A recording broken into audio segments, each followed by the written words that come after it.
Hi hello నమస్తే, నేను మీ కట్టా కార్తీక్. నేను నిన్న ఒక వీడియోలో ఒక కీలకమైనటువంటి అనుమానాన్ని లేవనెత్తాను. తిరుపతి ఘటన వెనకాల కుట్ర ఉందా? వైసీపీ పార్టీ చెవిరెడ్డి భాస్కర్ రెడ్డి, ఆ వెనకాల వైఎస్ జగన్మోహన్ రెడ్డి కుట్ర పన్ని ఈ తిరుపతి ఘటనకి కారణమయ్యారా? ఆరుగురు చావటం అనేటువంటిది అధికారుల తప్పిదమా, పొలిటికల్ కారణమా? మాట్లాడుకునే ప్రయత్నం చేద్దాం. నాతో ఉన్నారు సామాజిక రాజకీయ విశ్లేషకులు చంద్ర శ్రీనివాస్ గారు. సార్ నమస్కారం. సార్ వీడియో స్టార్ట్ అయ్యే ముందు జగన్కి సంబంధించిన ఒక వీడియో బయట మీకు వినిపిస్తాను. ఏదో రిటైర్డ్ అయిపోయి వెళ్ళిపోతారు అనుకుంటున్నారేమో. రిటైర్డ్ అయిపోయినా పిలిపిస్తాం. లేకపోతే తిరుపతిలో ఆయన సుబ్బరాయుడు ఉన్నాడు, చంద్రబాబు నాయుడు తెలంగాణ నుంచి తెచ్చుకున్నాడు డెప్యుటేషన్ మీద. ఆయన ఏదో డెప్యుటేషన్కి మళ్ళీ తెలంగాణ వెళ్ళిపోతాను అనుకుంటున్నాడేమో. తెలంగాణ నుంచి మళ్ళీ పిలిపిస్తాం. సప్త సముద్రాల అవతలున్నా కూడా పిలిపిస్తాం. ప్రతి పోలీస్ ఆఫీసర్కి చెప్తా ఉన్నాం, చూస్తూ ఊరుకోం. నిన్న చంద్రబాబు నాయుడు గారు ఆఫీసర్ ఎవరైతే ఉన్నారో డిఎస్పీ రమణ కుమార్ అయితే బాధ్యత లేకుండా పనిచేశారు.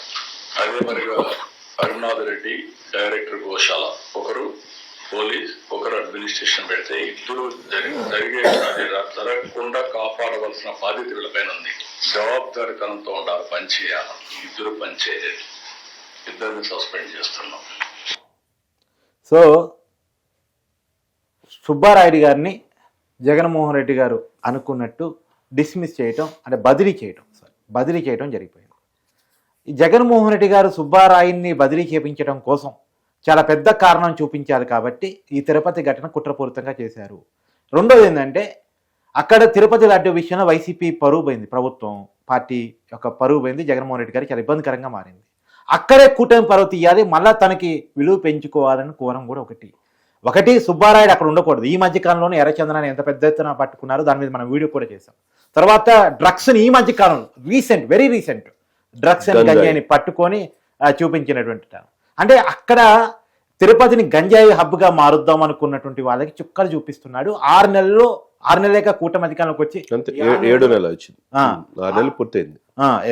6 నెలలు ఈ పరిస్థితిని చక్కబెట్టి తిరుపతిని, అది దేవుడి నగరం, అక్కడ డివోషనల్ ఉండాలి, ఆధ్యాత్మికంగా మాత్రమే ఉండాలని ఆధ్యాత్మిక నగరంగా మారుస్తున్నాడు. ఈ టైంలో ఒక పోలీస్ ఆఫీసర్, డిఎస్పీ అధికారి చేసిన ఒక తప్పు, లేదు అంబులెన్స్ డ్రైవర్ చేసిన ఒక తప్పు, ఈ ఇద్దరు చేసిన తప్పు ఫలితంగా 6 చనిపోయారు.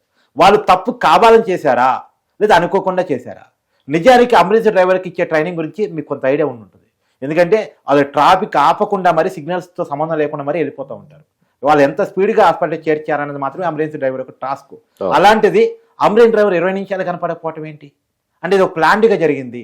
ఒక పెద్ద అమౌంట్ పోయింది, ఉద్యోగం చేస్తారేమో, కానీ ఒక పెద్ద అమౌంట్ ఆశ చెప్తే పుష్ప సినిమా దగ్గర పోలీస్ స్టేషన్ కొనేస్తారు కదా, నీకు జీతం ఎంత వస్తుంది, సంవత్సరం మొత్తం జీవితాంతం జాబ్ చేసి ఎంత వస్తుంది, ఒకసారిగా బిగ్ అమౌంట్ ఇస్తున్నా, సో జాబ్ మానేసి వెళ్ళిపో అని చెప్పేసి ఇక డిఎస్పీకి ఒక పెద్ద ఆఫర్ ఇచ్చారనుకోండి, ఒక 10 కోట్ల ఆఫర్ ఇచ్చారనుకోండి, ఎంత డిఎస్పీ సంపాదించగలిగేది? ఎందుకంటే క్రౌడ్ పూలింగ్ డిఎస్పీకి తెలుసు. తిరుపతిలో పనిచేసే ప్రతి ఆఫీసర్కి కూడా క్రౌడ్ని ఎట్లా నిర్వర్తించాలి, అక్కడ ఎలాంటి నిబంధనలు పాటించారో తెలుసు. అది కొత్త డిఎస్పీ అధికారి కాదు, కానిస్టేబుల్, హోంగార్డు, ఎస్ఐ, సిఏ కూడా కాదు, డిఎస్పీ గ్రూప్ 1 ఆఫీసర్. వాడికి తెలిసి మరీ నిర్లక్ష్యం ఎందుకు ప్రవర్తించుంటాడు? ఏదైనా అమ్ముడుపోయిన తనం దీంట్లో కనపడుతుందా? అంబులెన్స్ డ్రైవర్ కనపడకపోవడానికి కారణం ఏంటి? దీంట్లో ఏమైనా కుట్ర దాగి ఉందా? ఒకసారి మీ విశ్లేషణ. మీరు చాలా ఉపోద్ఘాతంలో చాలా విషయాలు అన్నీ కూడా మీరే చెప్పారు. కత్తికర్ ఇక్కడ ఏంటంటే ఆధ్యాత్మిక నగరం, ప్రపంచంలో ప్రతి హిందువుకి తిరుమల పరమ పవిత్రమైన ప్లేస్. ఎవరితోనే పెట్టుకోవచ్చు, కానీ వెంకటేశ్వరంతో పెట్టుకుంటే పుట్టగతులే ఉండవు. అది మీకు తెలిసిన అంశం. అవును. సరే, గత 5 సంవత్సరాలు ఏమైంది? తిరుమల పవిత్రత ఎంత దెబ్బతగిలింది? కల్తీ లడ్డు ఏంటి? హిందూ సనాతన ధర్మం ఏంటి? ఆ తర్వాత పరిణామాలు, పవన్ కళ్యాణ్ గారి పాత్ర, ఇప్పటికీ భక్తుల నమ్మకం దాని కారణంగానే 11 వచ్చాయన్నది కూడా. సరే, 11 సీట్లు పరిమితం చేశారు స్వామి. ఇక్కడ మీరు చెప్పినట్టు అనేక అనుమానాలు అందరికీ ఉన్నాయి, అందరి మనసులో. గత 50 సంవత్సరాల్లో జరగని ఈ తొక్కిసలాట ఇప్పుడే ఎందుకు జరిగింది? వైకుంఠ ఏకాదశి రోజు ఉత్తర ద్వారం దర్శనం చేసుకుంటే స్వర్గానికి వెళ్తామనే భావంతో వెళ్తారు స్వామిని. మీరు కూడా చాలాసార్లు వెళ్ళారు. వాళ్ళు చాలాసార్లు వెళ్ళారు. వాళ్ళు ఏకంగా 6 ఎక్కడికి వెళ్ళిపోయారు? స్వర్గం కాదు కదా, పాపం చనిపోయారు. వాళ్ళు చేసిన తప్పది. ఒక తమిళనాడు భక్తురాలు, కర్ణాటక, మిగతా ఆంధ్రప్రదేశ్ చెందిన అత్యంత దారుణమైన, ఘోరమైన, బాధాకరమైన సంఘటన. అదే సమయంలో ఆనం రామరెడ్డి గారు, మంత్రి గారు ఒక మాట అన్నాడు. 18 కవర్లు తీసుకొచ్చి 18 కవర్లు ఇచ్చారంట. తెలుసా మీరు? 18 కవర్లు తీసుకొచ్చి వాళ్ళు రెచ్చగొట్టి ఎక్కడ ఉన్న పేషెంట్లు తొక్కిసలాట్లో కుదిరిన వాళ్ళు ఎగనెస్ట్ గవర్నమెంట్ చెప్పండి అని చెప్పి ఎవరు భూమన కరుణాకర్ రెడ్డి, పెద్దిరెడ్డి, ఆయన చెవిరెడ్డి భాస్కర్ రెడ్డి, ఈ ముగ్గురు వల్ల జగన్మోహన్ రెడ్డి గారి ఆదేశాల కనంగా ఇక్కడ శాంతి భద్రతలు విఘాతం కలిగించాలనే ఉద్దేశంతో ఇది క్రిమినల్ కాన్స్పిరసీ కుట్ర ఉందని సాక్షాత్తు మంత్రి, దేవాదాయ శాఖ మంత్రి అంటున్నాడు. హోమ్ మినిస్టర్ కూడా అదే అంటున్నారు. అనగానే అంటున్నారు నా రామాయణ అంటున్నారు. సరే, జనసేన కార్యకర్తలు అంటున్నారు, మిగతా టీడీపీ వాళ్ళు కూడా అంటున్నారు. కిరణ్ రాయలు కూడా ప్రెస్ మీట్ పెట్టి చాలా గట్టిగా మాట్లాడారు, దీని వెనకాల కుట్ర ఉంది. దీని గనక కుట్ర ఉంటే గనక సర్వనాశనం అయిపోతారు సార్. వెంకటేశ్వర స్వామితో పెట్టుకోకూడదు, ఎవరు కూడా పుట్టగతులు ఉండవు, చూస్తారు పరిణామాలు. సరే, ఇది విచారణ మన ఎంక్వైరీ ఆఫీసర్ కాదు కాబట్టి అనుమానాలు మాత్రం లేవనెత్తుకోగలం సార్. అనుమానాలు మాత్రం లేవనెత్తున్నాను. జ్యుడిషియల్ ఎంక్వైరీ అనేది వేశారు. అది 3 వారాల్లో రిపోర్ట్ ఇవ్వాలా. దాంట్లో ఎవరు ఏం జరిగింది, అక్కడే ఇన్సిడెంట్ జరగడానికి అంతే 9 కౌంటర్లు పెట్టినప్పుడు, ఇంతమంది క్రౌడ్ వస్తున్నప్పుడు, 1100 మంది పోలీసులు ఉన్నప్పుడు ఎందుకు అంబులెన్స్ లేదు, ఎందుకు రమణ కుమార్ నిర్లక్ష్యం వ్యవహరించాడంటే అక్కడ పరిణామాలు ఏంటి? ఒక డిఎస్పీ మీద వేస్తే సరిపోదు. ఇది టీటీడీ యంత్రాంగం లోపం, టీటీడీ చైర్మన్ నాయుడు గారిది లోపం, ఈఓ శ్యామలరావుది లోపం, జేఈఓ వెంకన్న చౌదరి లోపం. ఇంతమంది లోపాలు పెట్టుకొని వీళ్ళందరూ కూడా సారీ చెప్పకుండా అన్కండిషనల్గా సారీ చెప్పింది ఎవరు అనుకున్నారు మీరు? పవన్ కళ్యాణ్ గారు. ఆయన చెప్పాల్సిన అవసరం ఉందా? ఎందుకు చెప్పాడు? హిందువులు మనోభావాలు దెబ్బతినకూడదు, పరమ పవిత్రమైన ప్లేస్ అన్నాడు. 2 రోజులు గమనించాడు. టీటీడీ వాళ్ళు ఎవరు స్పందించారు? ఎక్కడ నెగ్గాలో కాదు, ఎక్కడ తగ్గాలో తెలిసినోడు కాబట్టి. ఎస్. ఇప్పుడు మీరు అన్నట్టు రమణ కుమార్నో లేకపోతే గోశాల నిర్వహించే డైరెక్టర్ అరుణాథ్ రెడ్డినో ఇంకొకరినో సస్పెండ్ చేస్తే కాదు ఇది. ఇక సమర్థవంతమైన ఐపీఎస్ ఆఫీసరు, ఆయన chief security office Chandrababu Naidu చేసిన వ్యక్తి, అతను తెలంగాణ నుంచి ఇక్కడ తెచ్చుకున్నారు. నాకు తెలిసి ఆయన్ని బదిలీ చేయడం చంద్రబాబు గారు కూడా బాధాకరమే అయినప్పటికీ కూడా తప్పదేమో అప్పుడు ఆ పరిస్థితుల్లో. పవన్ కళ్యాణ్ గారు అటు సమర్థుడు తిరుపతిలో ఉండాలని చెప్పి రిఫర్ చేశారు. అటువంటి వ్యక్తి వచ్చి రావటంతో 3 మాసాల్లోనే రౌడీజం, గూండాలు, కబ్జాదారులు కోరమైపోయిన తిరుమలని కాపాడారు. అంటే 1 గంట దాకా అరాచకాలు బండ్ల మీద, 10:30 కల్లా క్లోజ్ అయిపోతుంది.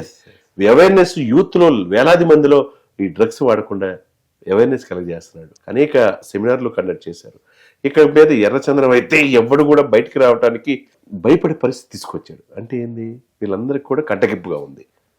ఇకపోతే అండి, దీన్ని మీరు ఇందాక వినిపించినట్టు జగన్మోహన్ రెడ్డి గారు కూడా ఒక రకంగా భయపడే పరిస్థితి తెచ్చాడు. భయపడ్డాడు. లేకపోతే ప్రెస్ మీట్ పెట్టి సార్ ఒక మాజీ ముఖ్యమంత్రి, ఒక పార్టీకి అధినేత, ఒక ఐపీఎస్ ఆఫీసర్ పేరు చెప్పి ప్రెస్ మీట్ పెడతారా సార్? డీజీపీ ఏదో పెడితే అది వేరు, డీజీపీ మీద పెడితే వేరు.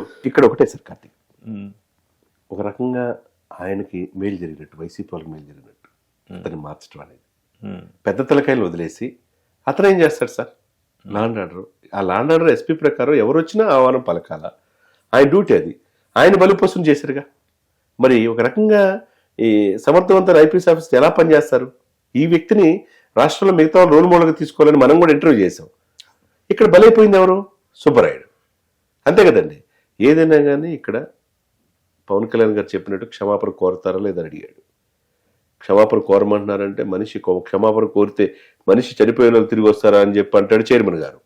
దాని మీద చూడు చాలా ట్రోల్ అయింది. చివరికి ఆయన నేను పవన్ గారిని ఉద్దేశించలేదని చెప్పి చైర్మన్, జేఈఓ, ఈఓతో సహా బోర్డు మెంబర్స్ అంతా కూడా క్షమాపణ కోరి ఎవరైతే చనిపోయారో వాళ్ళ ఇంటికి కూడా వెళ్ళి సహాయం చేస్తా ఉన్నారు. దాంట్లో 4-5 బోర్డు మెంబర్స్ కూడా 10 లక్షలు 5 లక్షలు ఇస్తామని చెప్పి అన్నారు.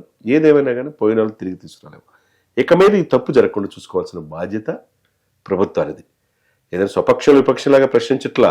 160 సీట్లు ఇచ్చినప్పుడు మనం ఎలా ఉండాలి, ప్రజలకు అకౌంటబుల్గా ఉండాలని పవన్ కళ్యాణ్ ప్రశ్నించారు.